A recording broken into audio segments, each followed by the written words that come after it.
ನಾನು MA Nadaf, MA N1 ನ್ಯೂಸ್ನಿಂದ ಸುಸ್ವಾಗತ. ಇಂದಿನ ಬ್ರೇಕಿಂಗ್ ನ್ಯೂಸ್. ಫೆಬ್ರವರಿ 7, 2026 ಶನಿವಾರ ಬಿಹಾರದ ಸಿವಾನ್ ಜಿಲ್ಲೆ ಬಸಂತಪುರದ ಕನ್ಹೌಲಿ ಗ್ರಾಮದಲ್ಲಿ ಆಘಾತಕಾರಿ ಘಟನೆ ನಡೆದಿದೆ.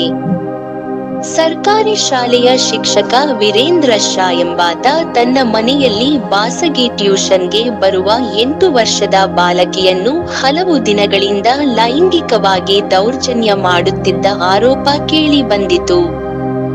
ಕೋಪಗೊಂಡ ಗ್ರಾಮಸ್ಥರು ಮತ್ತು ಪೋಷಕರು ಅವನನ್ನು ಹಿಡಿದು ಬಿತ್ತಲೆ ಮಾಡಿ, ಮುಳ್ಳು, ಕಬ್ಬಿಣ ಹಚ್ಚಿ, ಹಳೆಯ ಚಪ್ಪಲಿಗಳ ಹಾರ ಹಾಕಿ ಬೀದಿಯಲ್ಲಿ ಪರೇಡ್ ಮಾಡಿದರು.